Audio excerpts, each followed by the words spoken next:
바른 종말 신앙 세 번째 시간으로서 요한계시록에 나타난 종말의 6가지 징조는 무엇인가? 라는 제목으로 함께 말씀의 은혜를 나누기를 원합니다. 우리의 미래는 하나님이 이미 다 끝내놨어요. 사도 요한이 AD 95년 6년경에 요한계시록을 보고 이미 끝난 것을 기록하게 했다고요.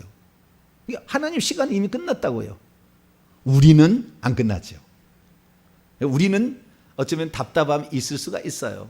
그런데 하나님께서 우리의 미래를 아무것도 모르고 너는 그냥 갈라, 그냥 기다려라 이렇게 얘기하지 아니하시고 미리 이렇게 보여주셨다는 거죠. 가르쳐 주셨다는 거죠. 가르쳤다는 건 뭡니까? 이게 있으니 너희 준비하고 그것을 잘 준비하라 이런 거 아니겠습니까? 귀신은 미래를 단 하나도 모릅니다. 점쟁이가 그렇게 점을 찰쳐도 미래는 모르는 거예요. 점쟁이가 점을 치는 게 아니라 점쟁이 속에 들어와 있는 귀신이 가르쳐줘서 한 거예요. 그 귀신은 점을 치러 온 사람에 붙어 있을 거 아니고 그 속에 있을 거 아니에요. 그럼 내가 점쟁이가 있잖아요. 그럼 저 속에 있는 귀신하고 둘이 커뮤니케이션을 해가지고 정보를 알아내서 얘기를 하는 거예요. 근데 그 귀신은 그 집안에 계속해서 내려왔기 때문에 그 집안의 모든 정보를 다 알고 있죠. 그래서 나는 저 사람이 어떤 삶을 살아왔는지 다 아는 거예요. 왜? 귀신이 와서 알려주니까, 보여주고 들려주니까 아는 거죠. 그래서 그 사람의 과거와 현재의 상태를 정확히 얘기할 수 있어요. 그러나 미래는 그들도 피조물이기 때문에 전지전능하지 않아요. 그들도 본 것만 아는 것이고 자기가 경험한 것만 알아요. 그래서 귀신의 계급이 높을수록 더 많은 정보를 가지고 있어요. 귀신이 낮으면 낮을수록 정보는 적습니다. 왜? 본 것이 적고 아는 것이 적으니까. 그래서 그들도 자기가 본 것, 그 다음에 들은 것, 그 다음에 물어서 아는 것만 알고 있기 때문에 미래는 하나도 몰라요. 근데 하나님은 다 알고 있다 그 말이에요. 쓰게버렸어요. 이걸 쓰게. 그래서 우리의 미래가 지금 어떻게 진행될 것인가를 우리는 성경 말씀을 통하여 미리 다 짐작할 수가 있어요. 임신을 하게 되면 언제 이 아이를 낳을 거냐. 날짜는 몰라도 날짜와 시간은 몰라요. 그러나 언제쯤 낳을 거라는 건 다 아는 거잖아요. 해산의 고통이 이름과 같이 온다고 그랬다고요. 네, 해산의 고통이 이름같이 주님이 오신다. 그렇기 때문에 그 어떤 상황이 되면 가까웠구나.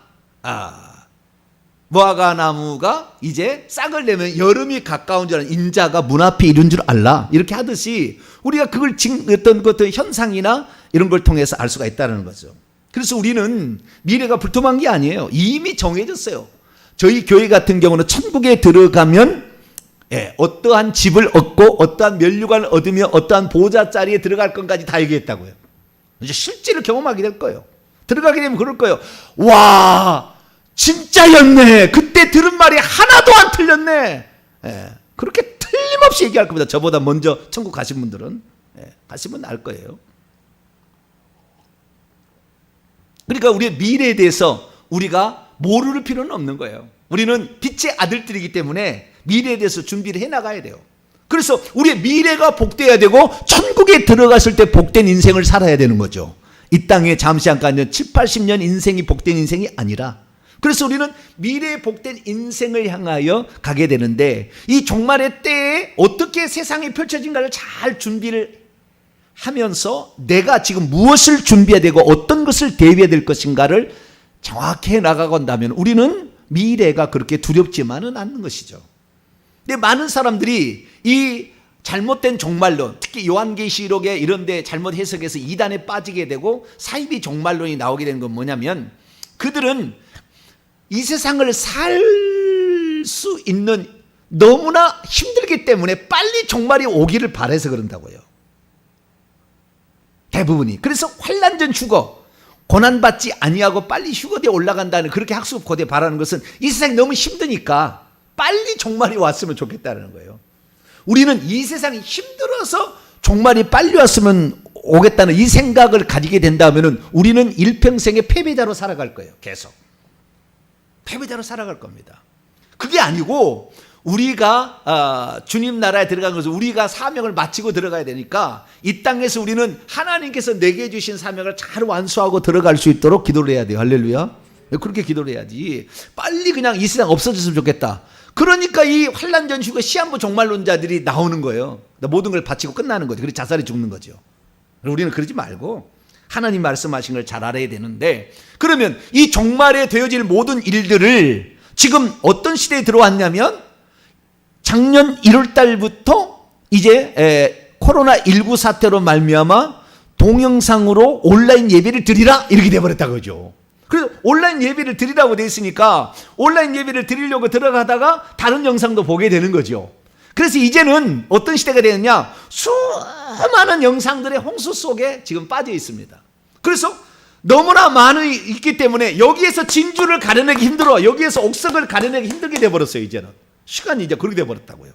그래서 자기가 원하는 대로 이렇게 귀가 좋아하는 그런 사역을 쫓아가다 보니까 결국에 자기가 망하러 지금 가게 되는 거예요. 쉽게 말해서 이 소경이 소경을 인도하는데 그 소경의 인도를 따라간 줄 자기가 몰라. 같이 망하는 거죠. 같이 망하는 거예요. 그래서 아주 지금 심각한 상태에 지금 계속 가는 겁니다. 그래서 누군가는 바르게 그게 아니다 얘기를 해야 돼요. 근데 제가 아마 유명한 사람이면은, 그리고 교회 장로들이 많이 있었으면 못 할 거예요. 목사님, 우리 교단에서는 목사님이 안 계셔도 아무 지장이 없을 것 같아요.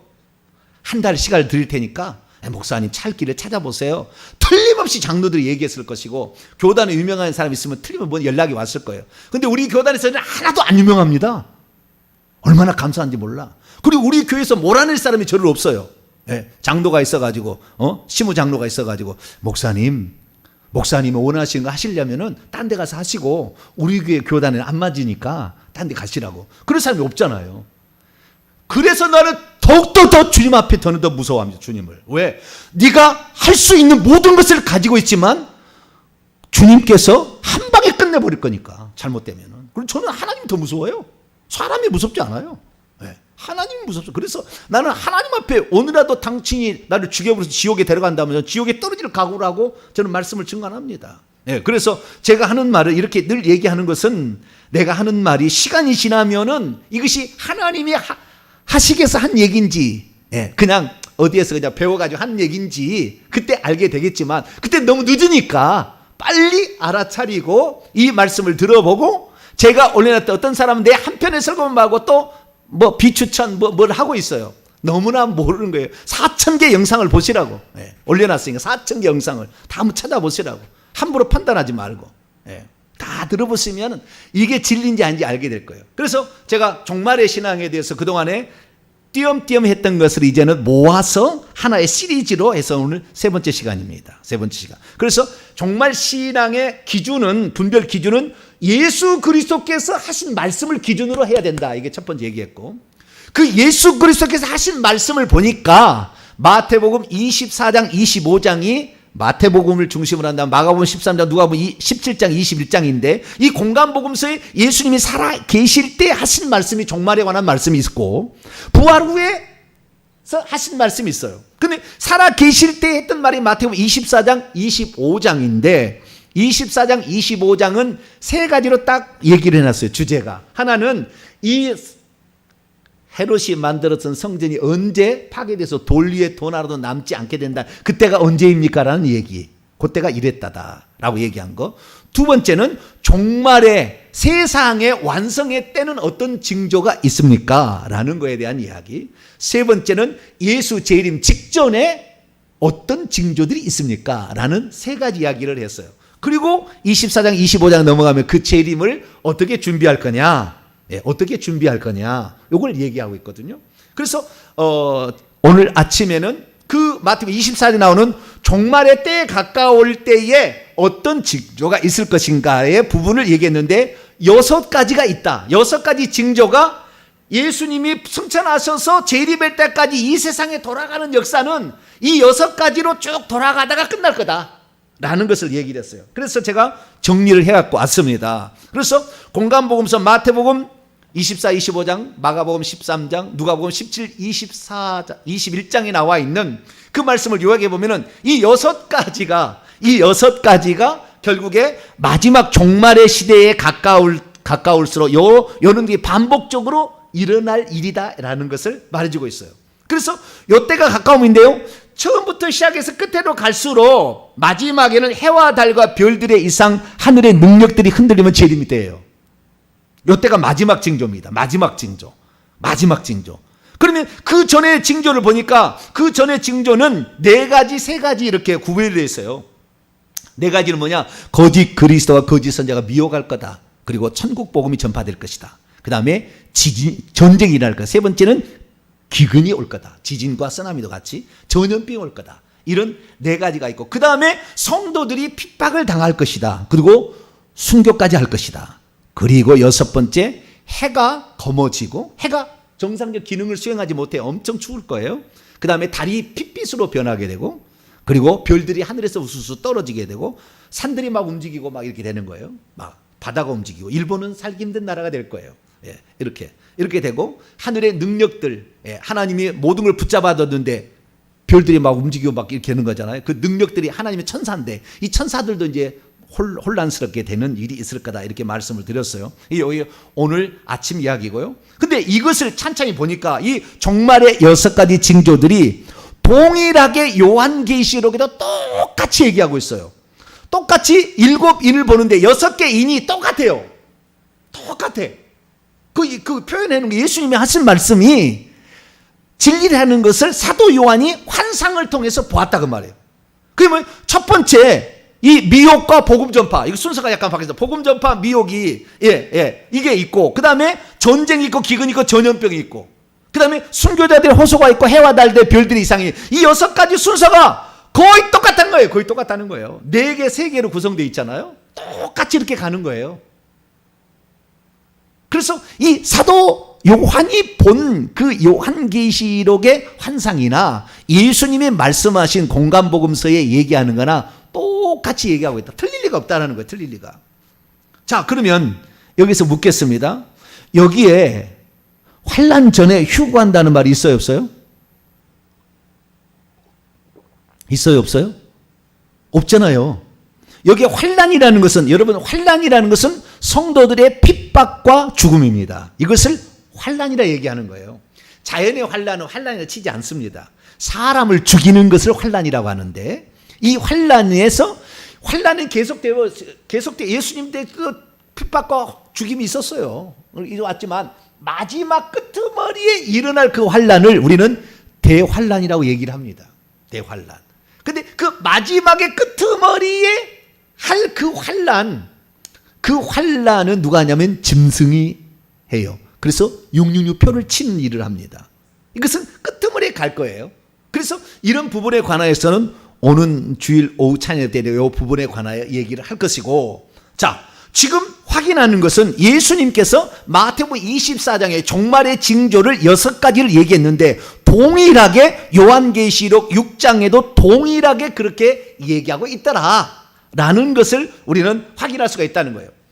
그래서 이 요한계시록을 크게 부분하자면 두 개 교회, 1장은 예수님이 누군지가 나오고 2장, 3장은 두 개 교회 얘기하고 4장부터 이제 마지막 장까지, 특히 4장부터 20장까지가 세상 돌아갈 마지막 때 이야기고, 21장에 새하늘과 새 땅에 들어가고 22장이 이제 하나님 보좌의 그 끝으로 나오는 거거든요. 그러니까 4장부터 20장까지가 세상 돌아가는 이야기인데 4장부터 20장까지를 한마디로 요약하면 요 6가지가 돌아가는 거예요. 그대로 돌아가게 됐다, 이게 똑같은 거라고요. 그래서 우리는 성경 말씀은 성령의 감동으로 쓰신 말씀이라 이렇게 말하지 않을 수가 없습니다. 그 중에서 마지막 이 7번째 이는 7나팔로 구성되어 있는데, 이 7나팔은 이제 똑같이 내세시는데요, 지혜 강천, 땅바다 강 하늘을 3분의 1을 파괴하는 것과, 그 다음에 5, 6, 7번째는 사람을 죽이는 거예요. 사람을 고통스럽게 하고 죽이는 건데, 이것은 다음 시간에 제가 더 자세히 나누도록 하겠습니다. 문제는 뭐냐? 자, 오늘 본 말씀 요한계시록 6장 1절에서 8절까지 넷째 인까지는 동일하게 말이 등장해요. 네 생물이 하나씩 나와서 오라. 그러니까 보여져라, 열려져라, 열려져라 이렇게 얘기를 하니까 못이 팍 튀어나오는데 말이 한 마리 탁 튀어나오는 거예요. 흰말이 튀어나오는 거, 흰말 위에 탄자가 있더라는 거예요. 근데 꼭 뭐가 하나씩 뭐가 있어요. 그 흰말을 탄자가 활을 쫙 쏠려고 이렇게 하고 있잖아요.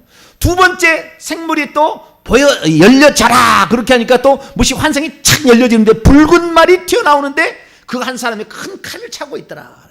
세 번째 말이 또 셋째 생물이 오락오락 하니까 검은 말이 튀어나오는데 저울을 갖고 있어요. 곡식이 얼마인지 돈을 달기 위해서 이게 그래서 한 데나리온에 밀 한 대 보리석대다 이렇게 엄청 비싸게 판매된다는 거예요. 그 기근의 재앙이라는 이런 게 이제 그 나오게 되는 거예요. 그 다음에 넷째 인을 떼니까 이때는 청황색 말이 나와요. 여기는 지금 청황색은 안 나왔는데 청황색 시체 색깔 푸르딩딩 하는 색깔 있잖아요. 시체가 불면 나는 푸르딩딩 하는 그래서 이것은 전염병을 위주로 한 사망입니다. 사망은 네 가지인데 전염병으로 그 뒤에 어떤 존재가 하나 뒤따르고 있죠. 음부가 뒤따르고 있는 거예요. 음부가. 그 죽은 사람. 그래서 이걸 사망이라고 표현하는데 전염병을 통한 사망으로 음부가 그래 잡아가는 거예요. 그래서 이걸 흰말, 붉은말, 검은말, 청황색말인데 이것을 해석하면은 흰말은 무슨 뜻이냐? 복음 전파와 및 미혹이다. 아까 얘기하고 두 번째 붉은말은 전쟁이다. 세 번째는 기근이다. 네 번째는 전염병이다. 이렇게 해석할 수가 있어요. 첫째를 많은 사람이 적그리스도의 출현이라 이렇게 얘기하기도 합니다. 적그리스도의 출현인지 아닌지는 성경을 보면 되겠죠. 자, 요한계시록 2장 3절 2절과 3절을 볼까요?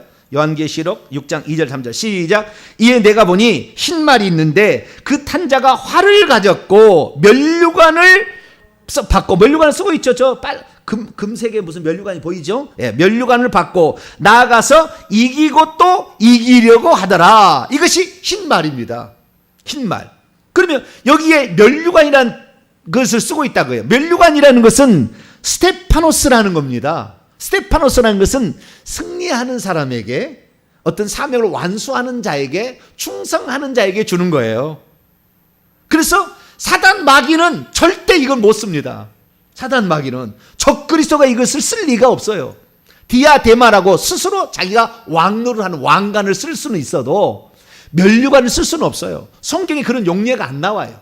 그렇기 때문에 여기에 지금 말탄자, 이 말탄자, 말과 말탄자가 나오잖아요. 그러니까 말과 말탄자를 보통 해석을 어떻게 하냐면 둘째 붉은 말은 전쟁, 셋째 말은 기근, 넷째 청황색 말은 사망 또는 전염병 이렇게 해석을 해요. 이렇게 해석을 하는데 첫 번째 말은 적그리스도라고 해석을 하는 거예요. 그것은 이 해석의 원칙에 틀리는 거예요.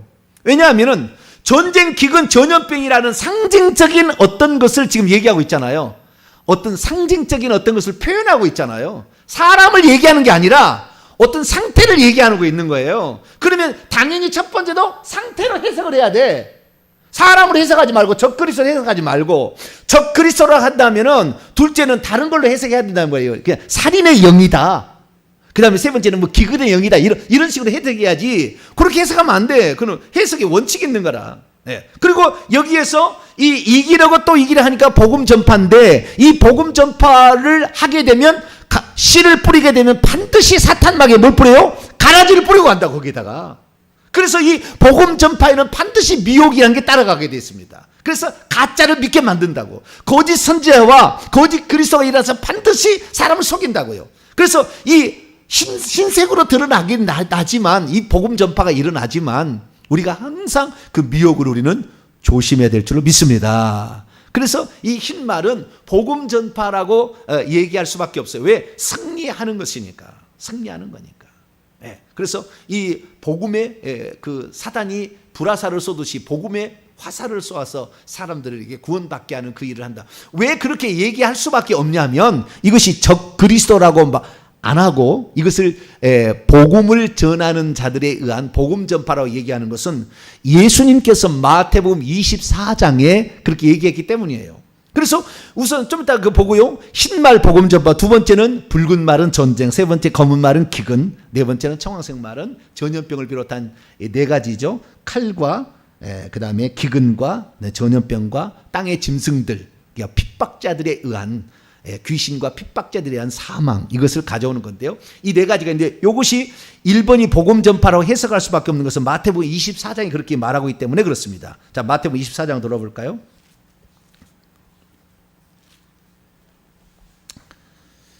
마태복음 24장 4절부터 보게 되면 너희가 사람의 미혹을 받지 않도록 주의하라. 많은 사람이 내 이름을 와서 이르되 나는 그리스도의 많은 사람을 미혹하리라. 미혹 있잖아요. 그 다음에 난리, 여기는 전쟁입니다. 전쟁의 소문을 듣겠고요. 7절은 민족 간의 전쟁, 나라 간의 전쟁. 그 다음에 기근이, 검은 말이 있죠. 전쟁은 아까 붉은 말이 있고 기근이 있잖아요. 기근, 지진, 뭐 쓰나미 이런 거 있고요. 그 다음에 전염병은 여기 나오지 않는데 누가복음 21장 11절을 보면 이 전염병이 나와요. 그래서 전염병, 청황색 말이 나오고요. 그리고 저 뒤에 보시게 되면 14절 보면은 이 천국 복음이 모든 민족에게 증언되게 온 세상에 전파된 그제야 끝이 오리라. 그래서 복음 전파가 일어난다는 이 예수님 말씀을 근거로 해석을 이렇게 요한계시록을 해석을 하는 거예요. 그래서 요 네 가지가 진행되는 것이 한 묶음이었다라는 겁니다. 그런데 이 묶음을 똑같이 애굽에 내린 10가지 재앙을 보니까 여기도 거의 똑같이 나오는 거예요. 4대 3으로 나가요.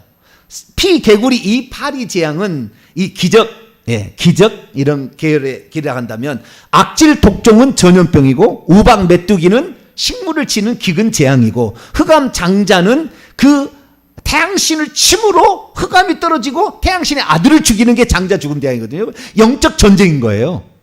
그래서 거기서 전리품을 얻잖아요. 전리품을 전쟁이 이겼으니까. 그래서 이 애굽에 내린 재앙을 보더라도 4대 3으로 4대 2대 2대 2죠. 그래서 4대 3으로 나가는 거예요. 똑같이 이렇게 진행이 되더라는 겁니다. 뿐만 아니라 우리가 창세기 37장부터 나오는 요셉 이야기를 보게 되면 7년 풍년 후에 7년 기근이 찾아오잖아요. 그래서 이 기근이라는 것이 아주 중요한 마지막 시대에 중요하기 때문에 제가 할 수만 있으면 시골에다 땅을 사두라, 농사하는 법을 배우라 라고 얘기하는 것은 기근이 상당히 중요한 우리에게 역할을 하기 때문에 그런 거예요. 물론 이것은 육적인 땅의 기근만을 말하는 것이 아니라 영적인 기근이기 때문에 창세기 같은 말씀은 다운로드 받을 놓을 필요가 있다. 어느 순간에 모든 핸드폰을 쓸 수 없는 때가 올 거다. 어느 순간에. 왜? 그걸로 다 위치 추적해서 들어와서 잡아갈 거니까. 우리가 쓸 수 없을 때가 올 거다. 그래서 그때를 대비해서 우리가 어느 정도는 준비를 해놓을 필요가 있다라고 제가 말씀을 드리는 것은 그것입니다. 그래서 여기에서 우리가 이런 것들을 보게 되면 우리가 누가복음이나 마가복음을 똑같이 보더라도 이 사람의 미혹, 전쟁, 기근과 지긴 이렇게 나오고 그 다음에 이제 다섯째 나팔 때에 순교자들의 호소가 나오잖아요. 순교자들의 호소 이게 나오고 그 다음에 여섯 번째 이게 해와 달과 별들의 이상인데 여기는 나오지 않았습니다만은 그래서 마태복음이나 마가복음이나 누가복음이나 다 동일하게 이런 식으로 나오고 있다는 사실을 우리가 확인할 수 있다는 겁니다. 그래서 이 성경이라는 것은 어느 하나만 가지고 해석해는 안 되고 예수 그리스도께서 종말에 가여 무엇라고 말씀을 하셨는지를 가지고 다른 것을 해석해야 틀림없는 해석이 나오지 예수 그리스도를 안 가지고 흰 말을 적그리스도라 얘기를 하는 거예요. 지금 대부분의 해석이 그렇게 나와요. 왜? 세대주의자가 그렇게 해석을 했거든 처음에. 그래서 흰 말을 적그리스도다라고 얘기를 해요. 그래서 적그리스도가 출현하기 전에 휴거가 일어나야 된다. 이것이 세대주의 해석이에요. 그래서 적그리스도가 나와서 이스라엘과 7년 평화협정을 맺게 되는데 이스라엘을 구원하기 위해서는 교회가 없어져야 되니까 휴거를 시킨다는 거예요. 그래서 7년 대환란절에 휴거를 시킨다는 거예요. 그리고 적그리스도가 이스라엘과 평화협정을 맺고 전 3년반이 끝나면 계약을 파기하고 그때부터 자기가 성전한 자 자기를 하나님으로 하면서 그 자기를 신으로 숭배하지 않으면 유대인들은 사람을 신으로 숭배할 수 없잖아요. 그러니까 거부하니까 그때부터 죽이는 것이 대환란이다. 이렇게 풀어가는 거예요. 이게 지금 이것이 세대주의적 해석인 거예요. 그런데 첫 번째 인이 적그리스도라고 딱 해버리니까 적그리스도가 출현하기 전에 휴거가 있어야 되잖아요. 그러니까 지금 수많은 세대주의자들은 언제 휴거 일어난지 언제 휴거 일어난지 지금 아주 초미의 관심사 거기에 있어요. 전혀 nothing이에요. nothing. 그런 일 없어요. 그런 일 없어요. 예수 그리스도께서 재림하실 때 우주적인 휴거가 한 번 있어요. 한 번. 재림과 휴거는 동시에 일어나는 거예요. 인간의 편에 보면 휴거고 하나님 편에 보면 재림인 거예요. 이것을 공중에서 하게 되는, 이게 데살로니가서 4장에 나오는 얘기. 이거 재림 때 단 한 번 있을 일이지 중간에 무슨 휴거가 일어나고 성도가 막 살아있고 이러지 않아요. 이러지 않습니다. 그런데 지금 세대주의적 해석에 의하면은 적그리스도가 출현하기 일보 직전이니까 휴거가 일어나기 일보 직전이라고 사람을 미혹한다 그 말이에요. 지금 얼마나 많은 사람이 지금 미혹당하는지 몰라요. 지금 회개하고 우리에게 주어진 그 사명을 완수해서 지금 내가 이 땅에서 해야 될 일이 무엇입니까? 복음 전파, 회개, 천국 복음 전파해서 천국 갈 수 있도록 한 사람이라도 그것을 만드는 일을 해야 되잖아요. 그래서 나부터 저주를 벗어나면 회개를 해야 되는 것이고, 회개야 천국 들어가는 것이니까. 그리고 회개야 저주로부터 벗어나서 당신도 예수님이 살아계시다는 거, 하나님 말씀이 진짜라는 걸 경험하려면 그 영적인 경험을 해야지 말로 립싱크 갖고 안 되잖아요, 전도가. 그러니까 그것을 우리가 해서 나의 삶을 보고 당신도 예수 그리스도를 믿으라 라고 얘기를 해야 되는데, 그게 아니라 예수님이 언제 우리를 멀리 은밀하게 공중으로 오셔가지고 우리를 은밀하게 낚아채 간다. 은밀한 휴거가 단 한 번도 안 나왔어요. 돌발적 재림이지 은밀한 재림이 아니거든. 우주적인 재림이요, 가시적인 재림이요, 모든 사람이 통시적 재림인 것이지 은밀하게 누구만 데려가는 게 없거든요. 그런 게 없거든요. 그런데 그렇게 해석을 해왔어요. 왜? 그것이 신천지와 같은 단어 대 단어의 문장과 이것만 쏙 빼봐가지고 하는 해석이에요. 거기에 속아 넘어가는 거죠. 왜? 자꾸 그 얘기를 들으면 그게 되는 거예요. 그래서 지금 이 많은 사람들이 지금 회개하지 아니하고 언제 주님이 우리를 휴거시키나, 지금 초미의 관심자 거기에 있다니까요. 미국의 세대주의가 1900년에 딱 들어가서 세대주의 답이라는 사람이, 영국의 목사가 미국에 들어가서 세대주의를 퍼뜨려가지고 세대주의 성경이 스코필드 성경인 거예요. 그 스코필드 성경이 미국을 그 성도를 지배했습니다. 그렇기 때문에 미국의 성도들은 세대주의가 그냥 완전히 점철됐다고 봐야 돼요. 그러니까 미국의 지금 50% 이상이 이 백신 주사는 안 맞아요. 왜? 백신 주사는 세계에 적그리스도가 등장해가지고 사람을 조종해, 유전자 조작을 해가지고 사람을 조종하기 일보 직전인데 이건 맞았다가 적그리스도에게 그러면 나 휴거 못 된다 이거예요. 그렇기 때문에 지금 그리스도인들이 안 맞아요. 미국 사람들이 완전 지금 이상해져 버렸어요. 왜? 성경을 해석을 제대로 못하니까. 성경은 정확히 뭐라고 얘기했느냐? 복음 전파하다가 마지막에 가서, 마지막 끄트머리에 가서 천국 복음을 전파해야 끝이 오는다는 거예요. 천국 복음이 모든 민족이 증언돼야 돼요. 그러니까 아직은 주님 오시지 않아요. 아직은. 백신 주사 맞아가지고 유전자 변이가 일어났다는 것은 자식을 낳아야 알죠. 유전자가 바꿔진 것이 그 유전자를 물려주는 거니까. 그런 기술이 있다면 전 세계 대박이에요, 대박. 예. 그렇게 갖고, 와, 내 아들이 좀 음악을 잘하고 싶어. 주사 한 방 딱 맞추면은 음악 유전자가 쫙 들어가서 천재 피아노 연주자가 나와버려. 아이, 좋겠네. 아주 좋아. 그런 거 있으면은 대박이라니까. 그런 건 있을 수가 없는 이야기예요. 그런데도 미국 사람들이 절반이 그걸 믿고 있다잖아요. 지금 왜? 세대주의가 꽉 차 있기 때문에. 근데 대한민국 있잖아. 대한민국 70%가 세대주의자예요, 지금. 왜? 우리나라의 복음을 증거할 때 평양신학교에 그때 들어와 있던 길선주 목사나 박형용 박사나 이런 그 유명한 사람들이 다 세대주의적인 전철연설을 믿고 있거든요. 세대주의는 아닙니다. 역사적 전철연설을 자기들은 바꿨어요. 근데 비슷합니다. 비슷해요. 그래서 지금 많은 사람들이 잘못된 길로 가고 있는 것은 제가 오는 주일날 제가 과연 환란 전에 주님이 올 것인가 안 올까, 이걸 제가 말씀으로 쭉쭉쭉 해서 오늘 주일날 제가 말씀을 할 건데, 이런 것들이 지금 팽대하게 있는 거예요. 그래서 미혹당하는 것입니다. 뭐라고 얘기하고 있느냐? 자, 마태복음 24장 14절에 읽습니다. 14절 시작. 이 천국 복음이 모든 민족에게 증언되기 위하여 온 세상에 전파되니 그제야 끝이 오리라. 이 천국 복음이 모든 민족이 증언되면은 그때 끝이 온대. 엔드, 끝난다는 거예요. 엔드. 근데 지금 천국 복음을 얼마나 알고 있냐고요. 얼마나 알고 있냐고. 전 세계가. 회개해야 천국 들어간다는 걸 얼마나 알고 있냐고요. 1%도 못 알고 있을걸? 그러니까 앞으로 몇십 년은 더 갈 수도 있어요.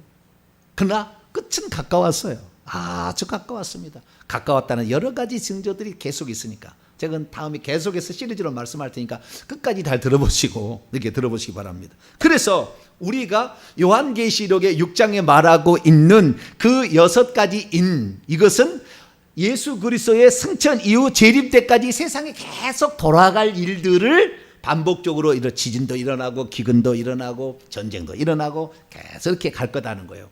그런데 아까 우리가 그림으로 봤습니다마는 여기에 보게 되면 저 첫 번째 흰말의 그 활을 가지고 있잖아요. 활. 이게 복음이죠, 복음. 복음인데 이 복음을 두 증인이 증언합니다.